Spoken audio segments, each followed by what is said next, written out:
우리가 왕의 사위가 된 다윗, 챔피언 다윗, 우리 311쪽. 자, 이제 17장 마지막부터 다음 장까지 공부를 하겠습니다. 이 단락이 이제 다윗과 사울이 다시 만남을 갖는데, 이 장면이 상당히 낯선 장면 같아요.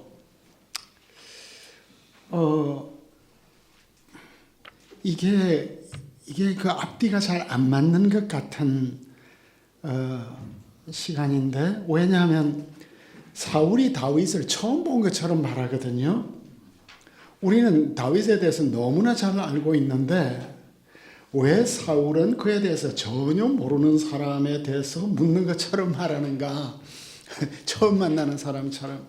비평학적 관점에서 보면 이 다양한 장면들은 다윗이 궁궐에 데뷔하는 사건들에 대한 독립적 전통들이다. 그러니까 궁궐에 어떻게 데뷔하게 된 하는 여러 전통들이 있었는데 그 전통들 가운데 하나를 이 안에 끼워내는 것이라고 이제 보는데, 내러티브적인 관점에서 본다면 내레이터는 이 기사가 필요하다고 생각해서 상당히 길게 서술하지 않았겠냐. 그러니까 왜 이 기사가 이 단락 앞뒤가 안 맞는 것 같은데, 아브네라 이 젊은이가 누구 아들이냐 몰라요.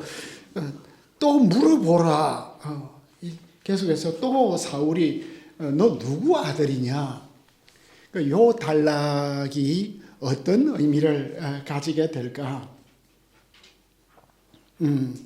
이것에 대해서 지금 이제 현존하는 왕하고 장차 왕이 될 후계자가 첫 만남을 밀착 취재하듯이 보여주고 있다. 우리는 다윗이 장차 왕이 될 것을 잘 알지만 사울은 아직 모르고 있고, 사울은 혜성같이 등장한 다윗이 자신을 설득하고 골리앗에게 나아갈 때 생각이 너무 복잡해졌어요. 얘가 누구지? 도대체 이 젊은 애가 누구야? 얘가 장차 어떻게 될까? 이 짧은 단락에서 누구 아들이냐? 3번 묻거든요. 그러니까 너 누구 아들이냐 묻는 것은 다윗의 이름이 뭐냐, 배경이 뭐냐 이런 것보다 그 정체가 뭐냐, 얘 정체가 도대체 뭐냐, 얘 에센스가 뭐냐, 얘의 비밀이 뭐냐. 사울이 아직 잘 모르는데 그게 이제 이미 시작이 되었다. 그래서 이 단락은 진짜 다윗이 어떤 사람일까에 대해서 이제 사울이 이제 알아보기 시작하는 장면. 이제 처음 아브넬에게 누구냐 하니까 이 왕의 군사령관이 전혀 모르겠다. 얘가 누구냐 하는 것은 어떤 가문 출신이냐, 그 사회적 배경이 뭐냐, 그 사울의 질문 속에 누구 아들이냐, 아브넬아 이 젊은이가 누구 아들이냐, 뭔가 다급하고 긴급하고 드디어 물건이 나타났나, 생각이 복잡해지는. 아브넬은 왕의 목숨을 걸고 모른다. 군사령관인데 다윗에 대해서 전혀 모르고 있다. 마땅히 이스라엘의 모든 군사적 역량을 알아야 하지만 아직도 다윗의 위대함을 모르고 있는, 그런데 왕의 사심을 걸고 맹세하는데 모른다니까 이 아들이 왕의 살아있음과 뭔가 무의식적으로 연결된 느낌을 주는. 그래서 이제 두 번째로 누군지 알아보라. 자꾸 청년의 정체를 알아보라. 그래서 이제 57절에 가면 바로 세 번째 질문으로 안 가고 놀라운 장면을 또 하나 보여주죠. 사울 앞으로 가는데 그 블레셋 사람의 머리가 그의 손에 있었다. 그 변화 55절 A와 사울은 다윗이 블레셋 사람을 향하여 나갈 때 보았는데 이제 그 블레셋 사람 죽이고 머리를 들고 올 때 다시 보는, 처음 나갈 때도 놀랐지만 이제 다윗이 승리하고 돌아왔을 때 너무 놀랍고 당황스럽고 이스라엘을 구원했는데도 불편하고 아브넬도 모르는 이 젊은이가 도대체 누구냐.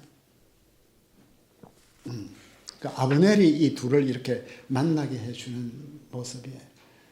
그때 다윗은 자신의 전리품인 골리앗의 머리를 그의 손에 들고 왔다.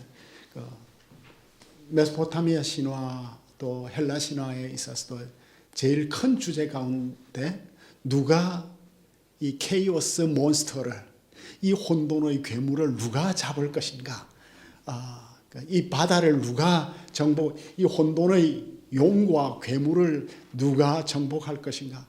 용을 잡고 바다 괴물을 잡아야 새로운 그 크리에이션이 혼돈을 정복한 그 자가 새로운 창조를 하고 도시를 세우고 성전을 세우고 또 왕국의 질서를 세우는데 이 모습은 혼돈의 짐승을 정복한 신과 같은 다윗의 모습, 메소포타미아 신화적 그 가나안 신화적 배경 속에서 이 혼돈의 괴물을 정복해야만 이제 신전을 가질 수가 있고 이제 왕으로 등극할 수 있게 되겠죠. 하나님께서 섭리적으로 다윗을 사울 앞으로 인도하고 있는데 드디어 사울이 다윗에게 세 번째로 그 3번 묻는 거예요. 그죠? 3번. 젊은이여 그대는 누구 아들인가? 그때 다윗의 말이 미묘한 것 같아요. 주의 종은 이새의 아들입니다. 주의 종 이새의 아들입니다. 이게 주의 종 이새의 아들입니다. 주의 종 이새의 아들이다. 주의 종은 이새의 아들이다가 아니라 주의 종 이새의 아들이다. 자신을 당신의 종이라고 안 하고 당신의 종 이새의 아들이다. 그러니까 다윗이 자신에 대해서 별로 말을 하지 않는 모습을 우리가 볼 수 있겠습니다. 그래서 여기에 3번 질문하는 것은 다윗이 정말 누구일까? 이런 큰 질문, 다윗은 정말 어떤 사람일까? 이 질문은 사울 왕이 대표로서 마지막으로 묻는, 다윗은 신비예요. 그죠? 다윗이 신비야. 그런 이스라엘 역사에서 한 편의 드라마를 썼고 모든 사람의 시선을 끌었고, 그래서 사울은 다윗아 너는 누구냐? 대표로. 그러니까 이 신비로운 인물 다윗은 정말 누구일까? 이게 우리의 큰 질문. 이게 독서의 드라마래. 다윗은 정말 어떤 사람일까? 하는 이런. 오늘 아침에 저도 정말 이 다윗은 그 하나님께서 이 긴 다윗 드라마를 통해서 16장에서 31장까지 그리고 사무엘 이 큰 드라마를 통해서 이 다윗의 모습을 통해서 우리에게 뭘 보여주려고 하실까?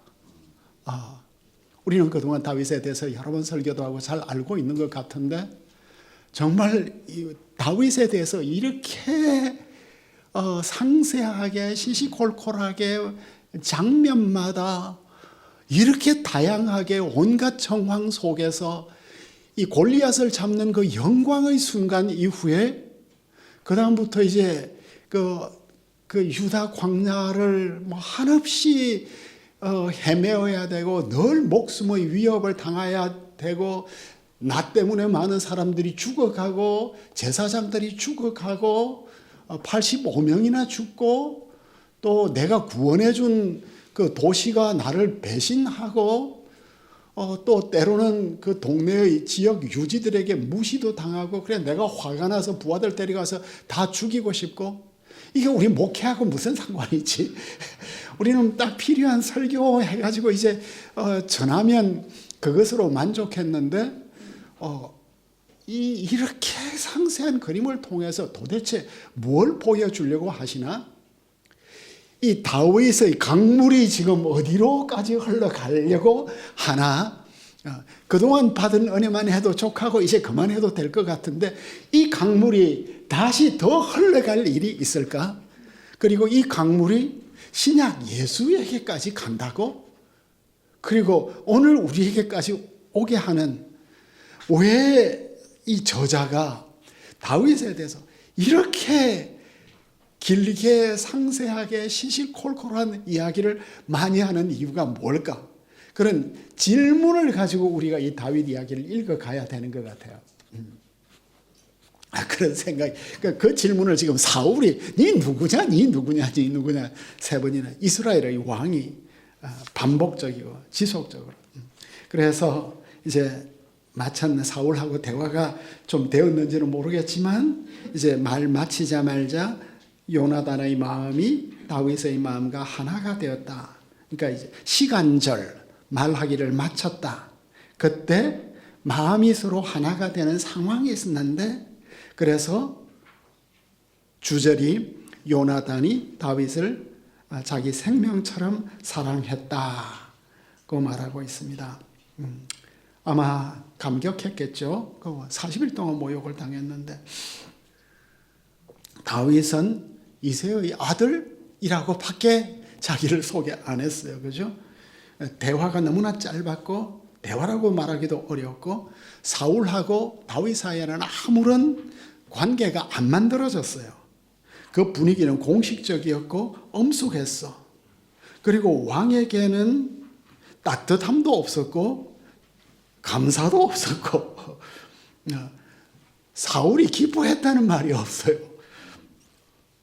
그런데 사울과 대비되는 요나단이 이제 반응이 나타나요.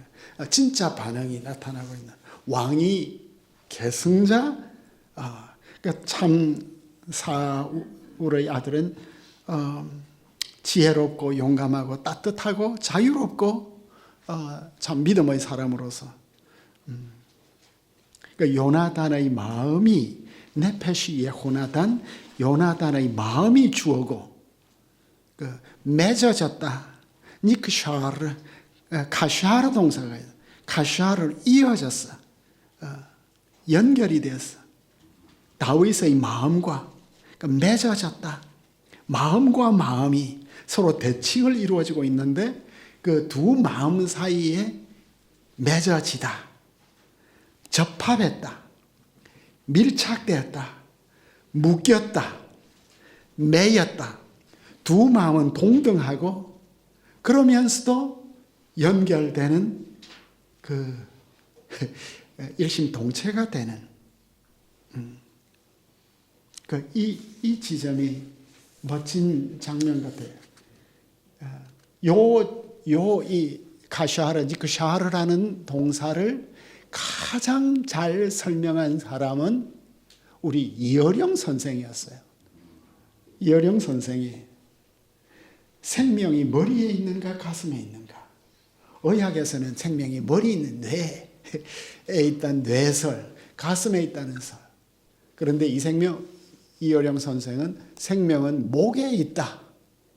그러니까 뇌하고 가슴이 이어지는 게 목이 아니냐. 이게 코리언의 생명관이다. 이 서양 과학자들은 브레인 사이언스나 하트에 생명이 있다고 하지만 한국인의 생명관은 목에 숨이 있으니까 목숨 이 목으로 숨이 통하니까 뇌하고 심장이 서로 이어지는 게 아니냐. 생명은 이어지는 데 있다. 그래서 목이라는 단어가 많다. 인터페이스다. 또 인터페이스까지. 컴퓨터 인터페이스. 그래서 한국말에는 손목, 발목, 건널목, 또 어떤 목들이 있죠? 손목, 발목, 건널목.